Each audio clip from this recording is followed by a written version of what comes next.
job and gave the fans exactly what they wanted to see. So just give this young man a great round of applause.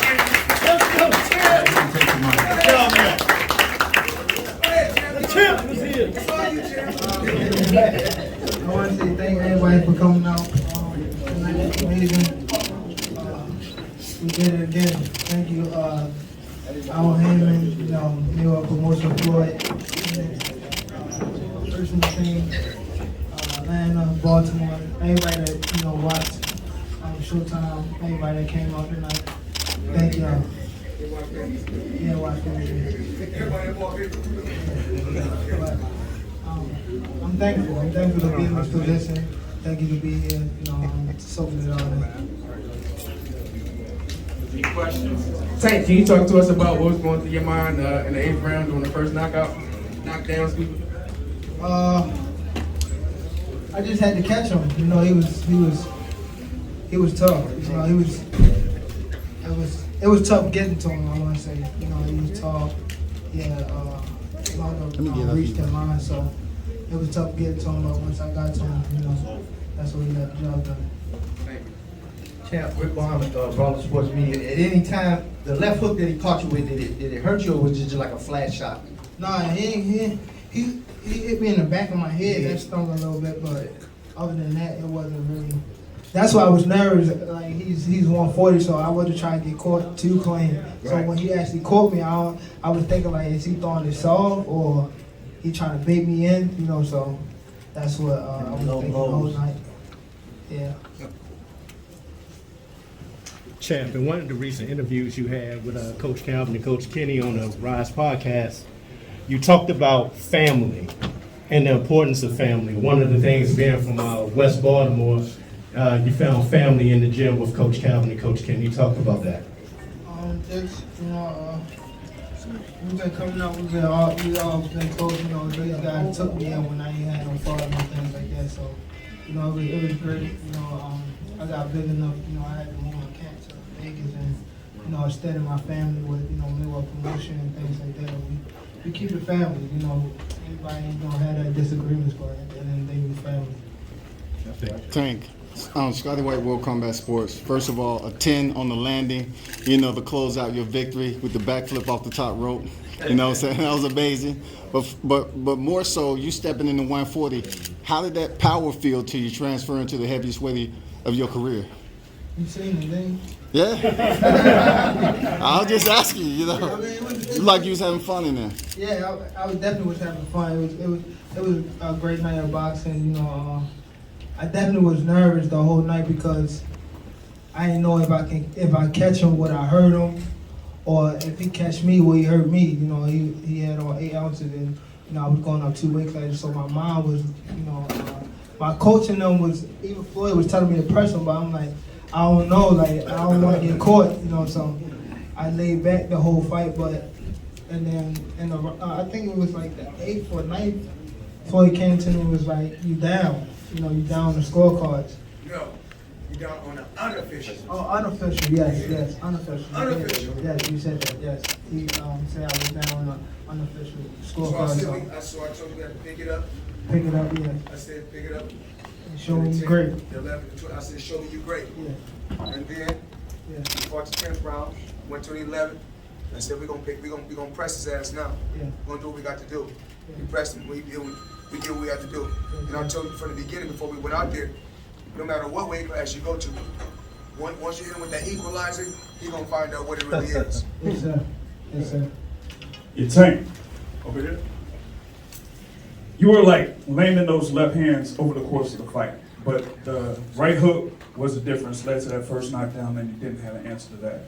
What did you see from him that like opened it up for that right hook to land and land hard? I didn't even see it. My coach saying it.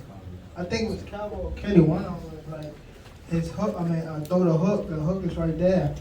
But I was so focused on throwing my left hand and get away from his right hand. So he told me to throw the hook, and I was tight nervous, and then I just threw it. I stepped to I was going to my left, but I faked him and threw my hook, so he was off guard. He walked right into caught him. it. He walked right into it. Yeah. What did Barrios do anything early on to surprise you? No, it was basically me just trying to figure him out and see what he do good. You know, that's what I was doing. I was basically trying to figure him out.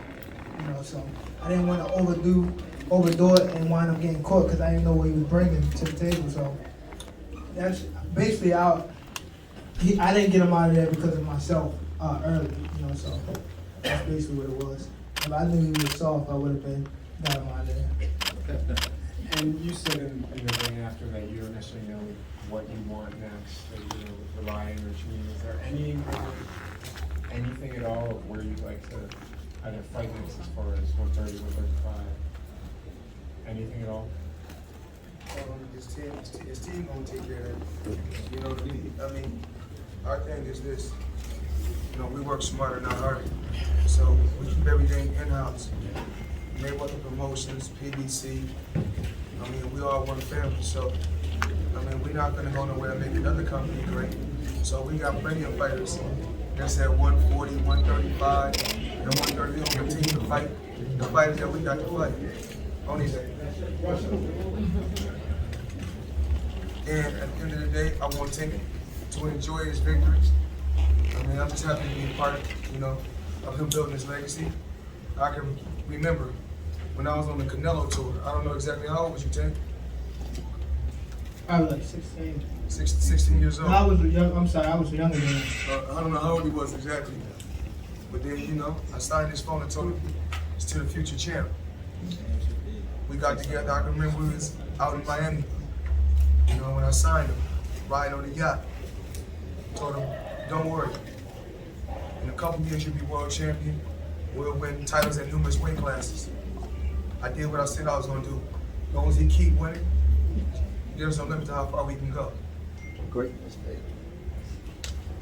Steve Goodam, KR Sports. Congrats, champ. You dropped him twice in the 8 to the head, and then you dropped him again later to the body. Did you kind of feel that maybe his body was softening up a little bit? Maybe you need to switch up the game plan? No, my coach told me to go to the body, and then I went to the body. But when you got somebody hurt, you be trying to head hunt. So he brought me back to myself, like go to the body, So I went to the body, and that's why I caught him. I also noticed that there was a point in the fight where you just kind of started walking him down, and it was a little strange seeing, like the smaller guy walking down the bigger man. Why'd you do that? Because going into the fight, not going into the fight, just like warming up. It was like he touched me a little, like a little pat, and I guess they was counting it. So I thought it gotta be like, is she at flush? So they were saying I was down, so I was like, damn, I'm down. But he was, yeah, he was, outworking me because he was doing he wasn't throwing big shots. He was just basically what Leo was doing. So, my team and told me to pick it up, and that's what I did. Hey, congratulations. Tonight was your coming out party. One of the best pound-for-pound fighters in the world, 3-division champion. Yeah. Did it sink in yet? I always, just take it a day at a time. I'm thankful to be in this position again. I'm ready for the next step. Ready to, get back in the gym. Definitely continue to run and stuff like that. Get back to Vegas and start training more. Just happy to be here. Leonard's going to be mad at me for the next question. 147? Not right now. Not right now. I let Floyd take over that. He gonna be able to eventually move up. I was at in 96. I fought in 2 weight classes. In the Olympics, I was 125, but later on that year, I moved to 130. So he jumped a little bit faster than I jumped. I gradually moved up, because I was at 130 for, I think, I don't know how many years. Then I gradually moved up to 35, 40, and 47, and 54. I don't think he ever fight at 54. He picked up weight. He picked up a lot of weight, so he could go up. But I don't know. I think he probably feel good and strong at 140. Tank, this is Dana from the Baltimore Afro-American newspaper. We are so proud of you in Baltimore. And you have been poured into by so many people. How can you recommend that others in West Baltimore can be poured into? What do you mean by poured in? You've been supported by so many people in Baltimore. Supportive. Yeah. I mean, I could just say thank you. And I mean, I didn't. It wasn't overnight. You know, Baltimore's watched me grow. You know, so I'm definitely grateful to have them behind me. You know, a lot of people, they leave that city and forget where they come from. But even though when I get to Baltimore, it's always drama. But I'm thankful for the support that Baltimore always showed me. I'm thankful for my team, period, my city back, and just everybody that support me all around the world. And I want to continue doing great things, so I can be able to get that support. Tank, another great night at State Farm Arena, another sellout here in Atlanta. Can you talk to me about the crowd and performing once again in Atlanta? I didn't really look into the crowd this time. I was so into the fight, but I was watching. He tried to sign me back when I was in amateur. He was talking trash, but just happy to be here, man. Happy that everybody, One more question. that came out. Thank you to Atlanta, Baltimore, and whoever else came out. Again, thank you Al Heyman, thank you Mayweather Promotion, thank you, Floyd for sure, Leonard Edderby, my team, my city, Showtime, everybody that bought pay-per-view. I'm just grateful, man. Thank you, champ. Yeah, thank you. My man. Appreciate it. Just a reminder, the replay of the pay-per-view, the main event will be on Showtime, 6 p.m. Pacific, 9 p.m. Eastern this coming Saturday.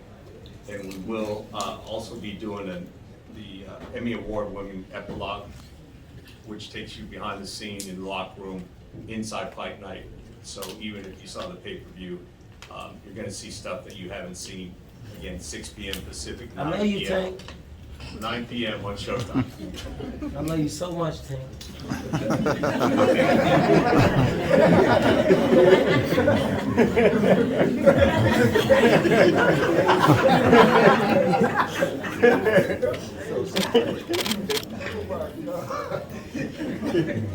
Were you surprised he got up?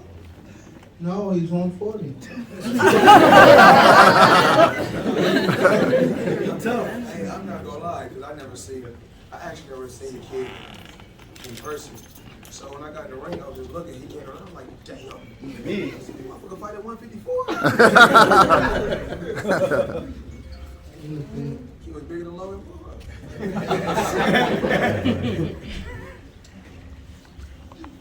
Any more questions? I think that's it, man. Good work, big round of applause. Congrats.